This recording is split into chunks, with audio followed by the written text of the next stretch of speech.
할렐루야. 하나님을 찬양하고 믿음의 고백을 하나님 앞에 올려드리고 선포하면서 하나님 주신 은혜 안에서 믿음의 행복한 삶을 살아가는 우리 성도들 되기를 주님의 이름으로 축복합니다. 우리가 삶을 살아가면서 삶에 여러 가지 상황들이 있고 계절이 있습니다. 그런 상황과 계절을 외면하고 벗어나서 살 수가 없어요.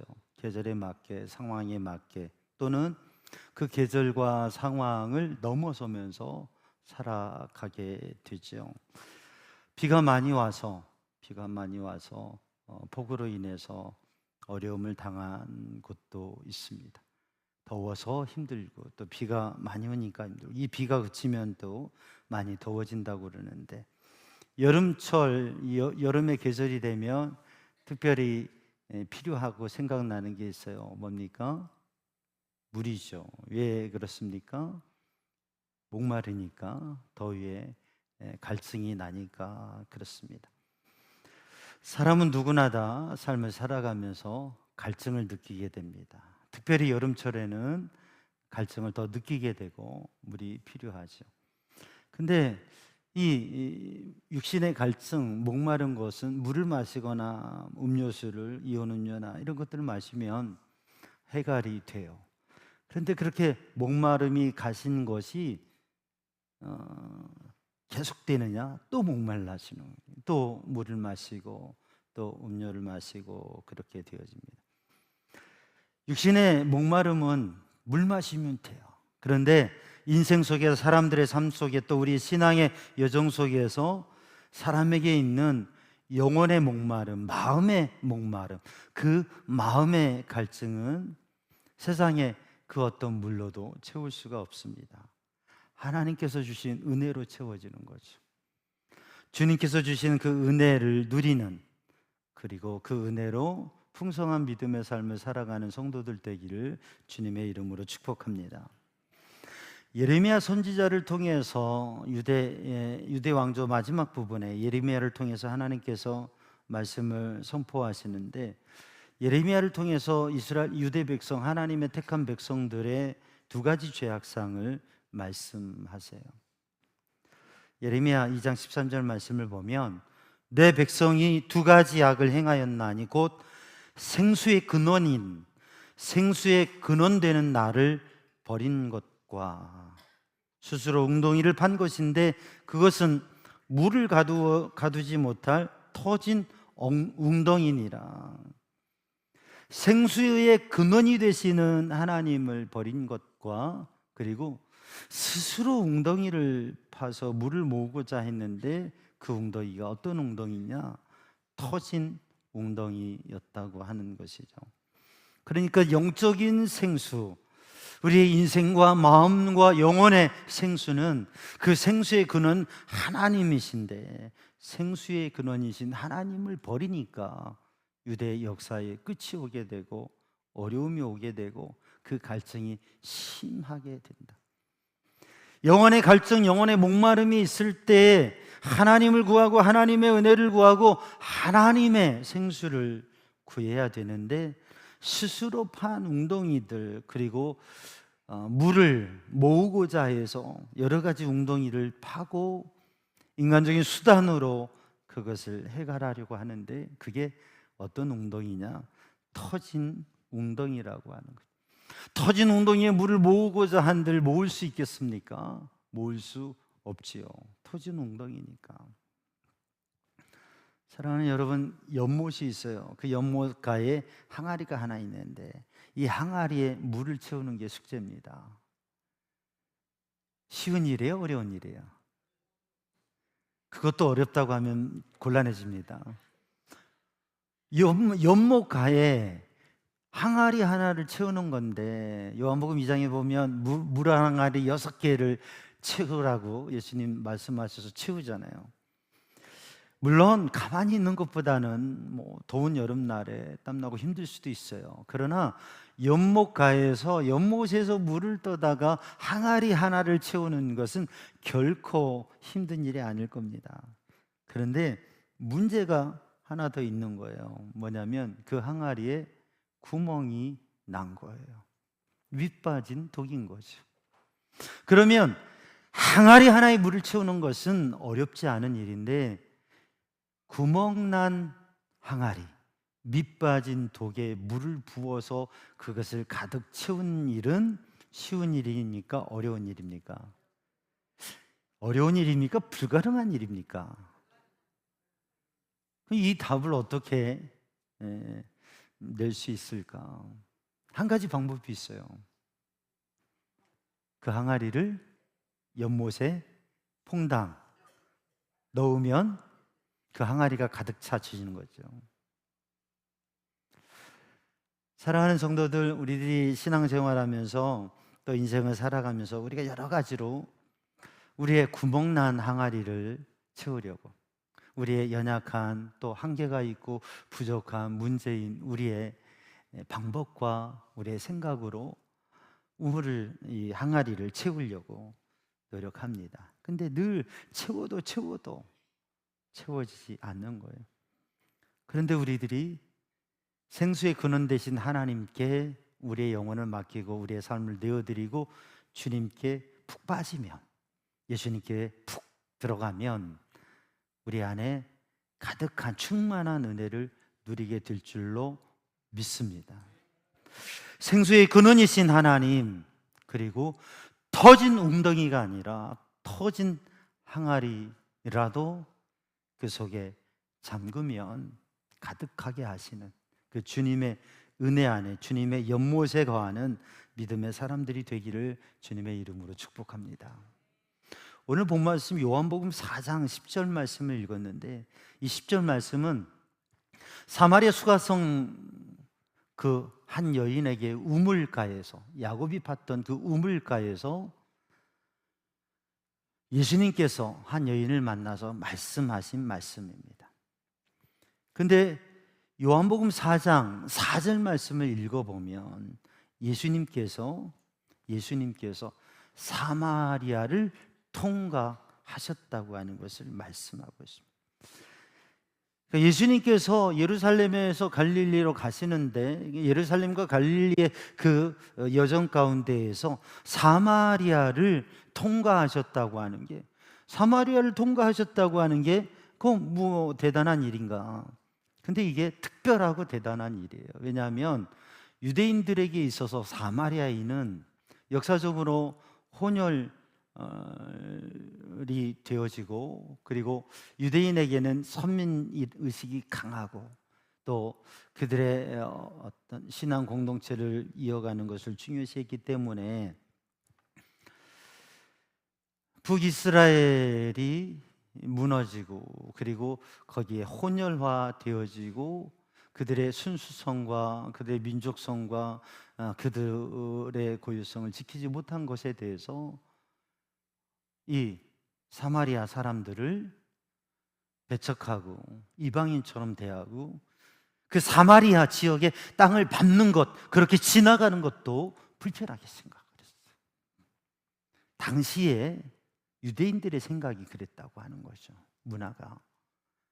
그러니 유대인이 사마리아 지역을 통과하는 것은 생각할 수도 없고 생각하지도 않고 싫어하는 일이었어요. 그런데 예수님께서 그 사마리아를 통과해 가셨다고 하는 거죠. 그리고 그 수가성에 있는 우물가에서 한 여인을 기다리셨습니다. 그러니까 예수님께서 가시는 그 길은 당시에 대부분의 많은 모든 유대인들이 택하는 길이 아니라 특별한 길로 가신 거예요. 왜냐하면 예수님께서 가지신 뜻, 생각, 의도가 계신 것이죠. 거기에서 만날 사람이 있었기 때문에 주님께서는 이 여인을 만나기 위해서 찾아오시고 그 우물가에서 기다리고 계셨던 것입니다. 사랑하는 성도들, 우리를 찾아오시는 주님, 우리를 기다리시는 주님, 그 주님의 사랑의 마음을 아는 성도들 되기를 주님의 이름으로 축복합니다. 오늘 주님을 만난 여인은 외로운 여인이었어요. 그 인생의 목마름과 갈망이 심하고 그 목마름 속에 살았던 여인입니다.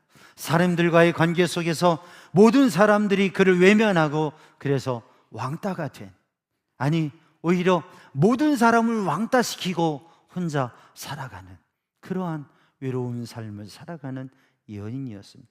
아무도 그녀에게 관심 주지 않았던, 그리고 아주 이상한 사람으로 생각했던 여인이었습니다. 그런데 예수님께서 이 여인을 바라보시고 관심 가지시고 이 여인을 찾아오셨다고 하는 것이죠. 사랑하는 성도들, 우리들이 예수님을 믿고 신앙생활을 하게 된 것을 보면 우리가 주님을 먼저 찾은 게 아니라 주님께서 여러 가지 방법과 일을 통해서, 사람을 통해서 주님께서 우리를 찾아오시고 우리를 만나 주셨던 것을 알 수가 있습니다. 누가복음 19장 10절 말씀에 보면 예수님께서 나는 잃어버린 자를 찾아 구원하려고 왔다고 그렇게 말씀하고 계십니다. 잃어버린 영혼, 잃어버린 사람을 찾아서 구원하려고 주님께서 오셨다고 하는 것이죠. 그 잃어버린 한 사람이 누구예요? 여러 사람이 있을 수 있지만 바로 주님께서 나를 찾아오시고 주님께서 나를 만나주시고 주님의 은혜로 우리를 구원하셨다고 하는 것. 우리의 신앙의 여정의 시작을 보면 주님께서 우리를 찾아오셨고 주님께서 우리를 만나주시고 주님께서 우리를 찾아 구원하셨다고 하는 것이죠. 사람들은 나를 몰라도 관심 없어도 하나님께서, 예수님께서 우리에게 관심을 가지고 우리를 바라보시고 우리를 찾아오시고 우리를 이끄신다고 하는 것이죠. 창세기 16장 13절 말씀에 보면 나를 살피시는 하나님이라고 하는, 하나님을 부를 때 나를 살피시는 하나님이라고 하나님을 부르는 것을 봅니다. 그리고 그 지역 이름을 부엘라 헤로이라고 이렇게 해요. 나를 살피신 하나님, 나를 바라보신 하나님은 엘로이라고 그래요. 하나님께서 나를 바라보신다. 하나님께서 나를 살펴보고 계신다.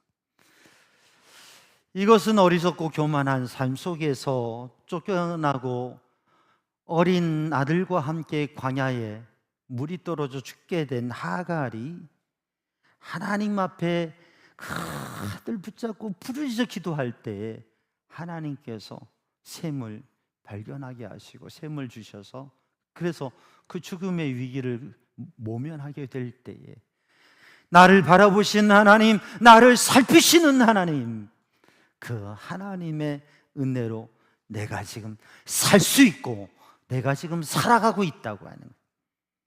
이전에는 아들 하나 자랑스럽게 생각하고 교만하게 생각하고 또 자기 마음에 그 들뜬 곳 속에 살았던 여인이 광야의 죽음의 위기 속에서 아무도 나를 바라보지 않는데, 아무도 나의 괴로움을, 나의 위기를 바라보지 않는데 하나님께서 나를 살피신다. 나를 바라보시는 하나님, 나를 살피시는 하나님. 우리 가운데 혹시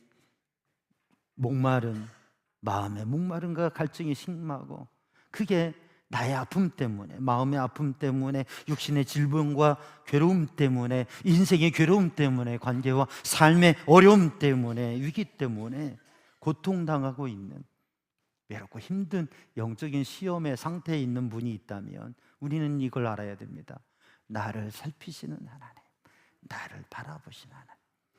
나와 가장 가까운 사람이 나를 외면한다고 해도 하나님께서, 하나님께서 나를 바라보고 계신다. 하나님께서 나를 살피고 계신다.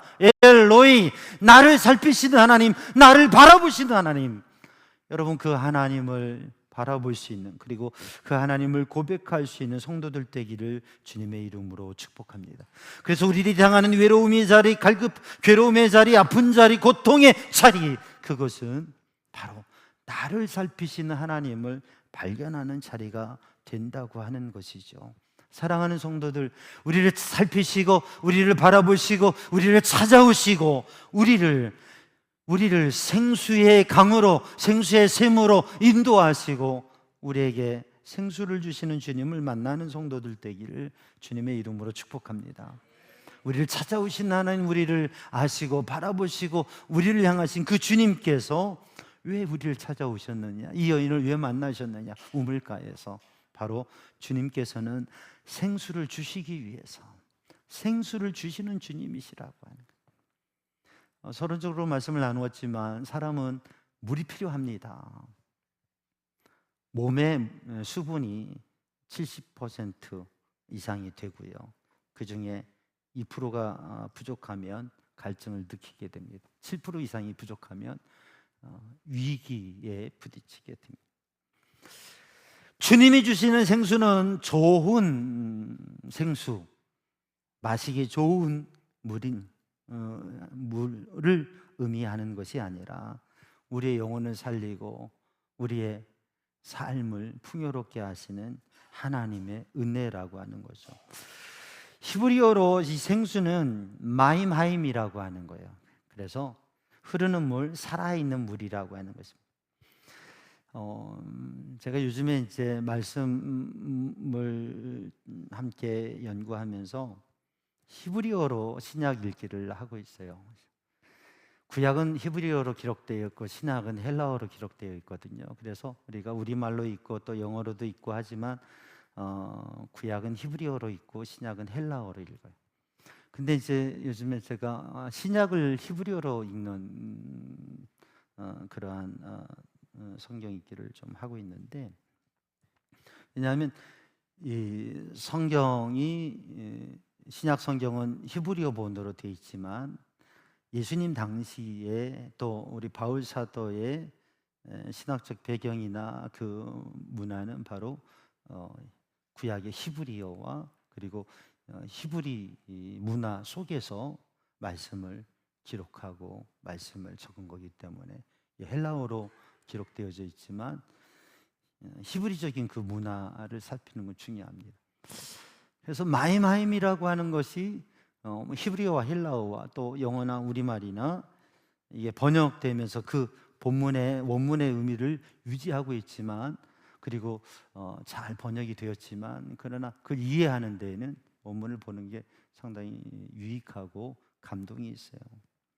흐르는 물, 살아있는 물, 이거는 저기 흘러가는 물, 또 용천수나 솟아나는 물, 그래서 마실 수 있는 물, 생명력이 있는 물, 그런 생수를 의미하는 것이 아니라 이 생수라고 하는 것은 생명을 주는 살아있는 살리는 물인데, 이 의미는 하나님께로부터 오는 물이라고 하는, 하나님께로부터 오는 물이라고 하는 생수는, 예수님께서 주시는 생수는 하나님께로부터 오는 물이라고 하는. 그래서 성경을 읽어보면 생수가 많이 나옵니다. 샘도 나오고 우물도 나오고 생수의 강이 흐르는 것이 나옵니다. 그게 우물, 부엘이든지 그게 샘, N이든지 그게 우물의 물, 샘의 물, 그게 어떻게 나오느냐? 거기에 중요한 것은 하나님께서 주시는 물이라고 하는 거예요. 스가랴 14장 8절 말씀을 보면 그날의 생수가 예루살렘에서 솟아나서 절반은 동으로 절반은 서해로 흐른다고 하는, 하나님의 성소에서, 예루살렘에서, 성전에서 하나님께로부터 나오는 그 생수가 온 땅을 적시는 은혜가 있다고 하는 것입니다. 오늘도 하나님께로부터 오는 생수, 하나님께로부터 오는 은혜, 하나님께서 주시는, 하나님께로부터 오는 그러한 성령과 생명의 은혜가 우리의 성도들의 심령에 가득하고 우리 교회에 가득해서 그 영적인 은혜로 충만한 삶을 사는 우리 성도들이 되기를 주님의 이름으로 축복합니다. 예수님이 주시는 생수는 하나님께서 주시는 생명의 은혜와 능력이라고 하는 것이죠. 오늘 본 말씀에 예수님께서 이렇게 말씀하십니다. 내가 하나님의 선물과 또 내게 물 좀 달라고 하는 이가 누구인지 알았더라면 내가 그에게 구했을 것이고 그는 생수를 내게 주었으리라. 그가 생수를 내게 주었으리라. 주님이 주시고자 하는 생수, 그 생수, 그리고 그 생수는 뭐냐면 하나님의 선물이라고 말씀하고 있습니다. 우리의 신앙생활, 우리가 구원받은 것, 우리의 신앙생활, 우리의 신앙의 여정을 보면 우리들이 주님을 믿게 된 것도, 구원의 확신을 갖게 된 것도, 신앙의 삶을 여기까지 올 수 있었던 걸 보면 내가 노력하고 애써서, 내가 의도해서, 물론 성도들이 힘쓰고 애쓰고 노력하는 삶 중요하고 그렇게 한 부분들이 많이 있지만 근본적으로 보면 하나님의 선물, 하나님의 은혜였다고 하는 거죠. 선물이라고 하는 것은 값을 주고 바꾸는 게 아닙니다. 값을 주고 사는 게 아니에요. 선물은 그저 주는 겁니다. 공짜로 주는 겁니다. 근데 그게 값싼 게 아니라 귀중하고 가치 있고 의미 있는 것을 그저 주는 거예요. 왜요? 사랑 때문에, 은혜로. 그래서 하나님께서 독생자를 보내셔서 십자가 피를 죽으심으로 우리의 죄를 구원하신 놀라운 사랑과 은혜, 우리를 구원하신 은혜, 또 우리에게 하나님께서 주신 은혜, 사랑 속에서, 그 은혜 속에서 하나님께서 주신 선물들, 여러분 그것을 알고 그리고 그것을 간직하고 누리는 성도들 되기를 주님의 이름으로 축복합니다.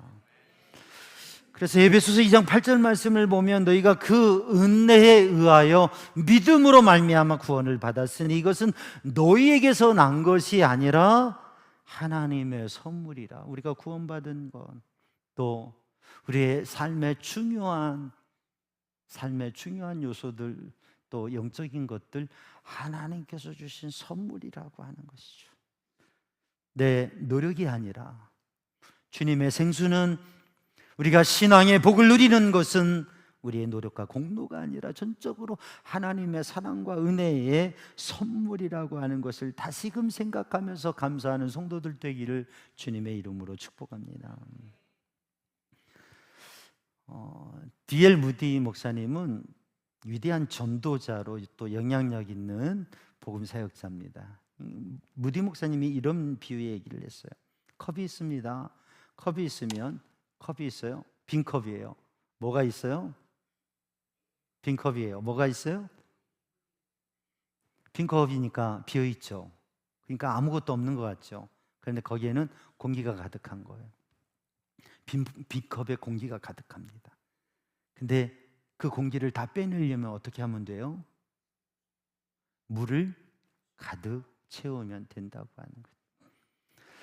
우리의 마음이 비어 있는 것 같지만, 우리의 영혼이 때로는 비어 있는 것 같지만, 그 비어 있는 것이 좋은 것 같기도 하지만, 연약하고 죄인된 우리의 마음이 비어 있을 때 우리의 마음은 죄악과 어리석음과 세상의 헛된 것들로, 그러한 공기들로 가득하게 됩니다. 그런데 주님의 은혜가, 주님의 은혜의 생수가 우리 안에 가득하게 될 때, 내가 채울 수 없지만 주님이 채워주시게 되면 우리 안에 공기가 다 빠지고, 연약한 인간의 헛된 생각과 죄와 어리석음들이 빠지고, 세상의 것들 그게 빠지고, 주님의 은혜가 충만한 믿음의 삶을 살게 될 줄로 믿습니다.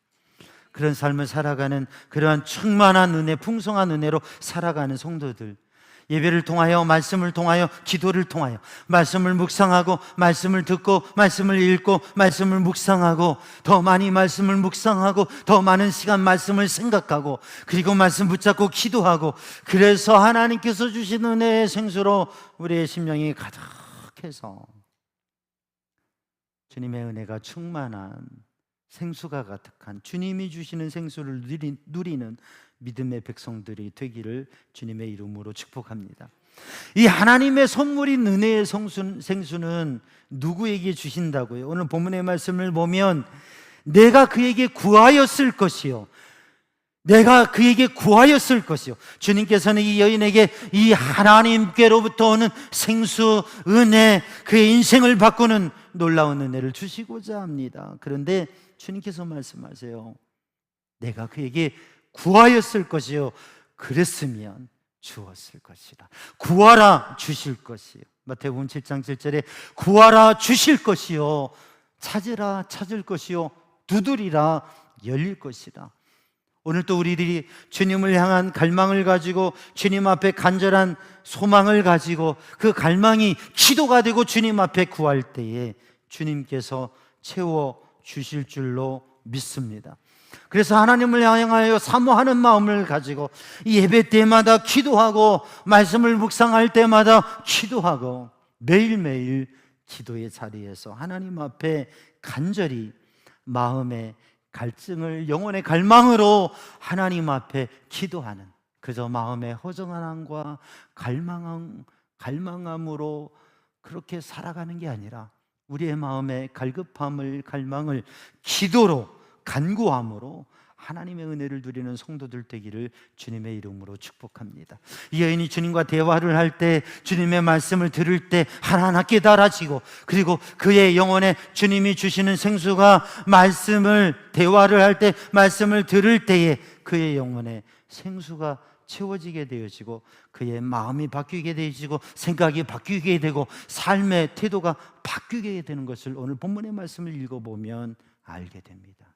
그래서 말씀을 듣고 은혜를 받고 말씀을 깨달아서 이 여인은 물을 길러 왔던 물동이를 내려놓고 던져두고 버려두고, 그리고 마을로 가서 주님을 전합니다. 동네 사람들에게 예수님의 생수와 하나님의 은혜와 하나님의 구원을 선포합니다. 그래서 많은 사람들, 그 동네의 모든 사람들을 주님께로 인도했다고 하는 것이죠. 이 여인에게 주님의 생수가 임하니 그의 물동이를 내려두고 버려두었습니다. 이 버린다고 하는 것은 삶을 바꾼다고 하는 겁니다.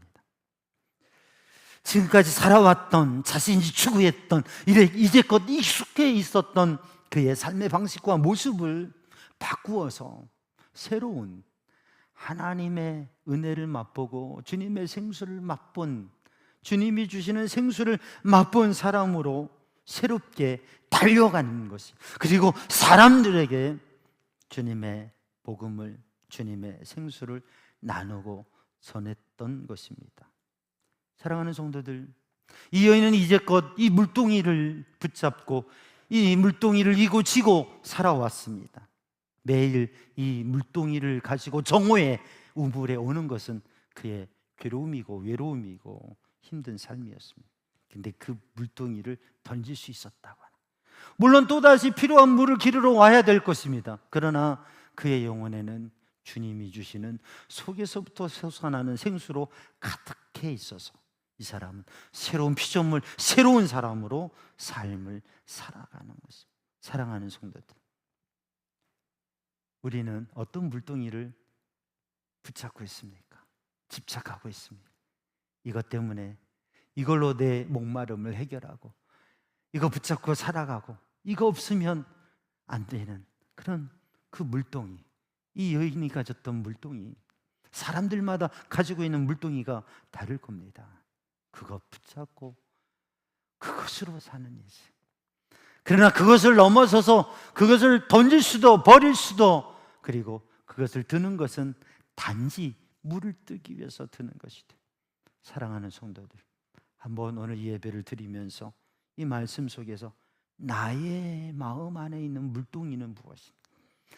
나의 마음이 집착하고 있는 물동이는 무엇인가? 내가 살아가면서, 우리 가정에서, 우리 삶에서, 또 우리가 신앙의 영적 삶을 살면서도 내려놓지 못한 물동이가 있는가? 만약에 내가 물동이를 붙잡고 살아간다면 우리가 그리스도인이고 주님을 믿는 사람임에도 불구하고 주님의 생수를 맛보고 그 생수가 가득한 믿음의 사람이 아직 되지 못했다고 하는 것이죠. 사랑하는 성도들, 우리가 가지고 있는 물동이 그게 무엇인가? 이제 주님의 은혜 생수 안에서 그것을 내려놓을 수 있는 믿음의 사람이 되기를 주님의 이름으로 축복합니다.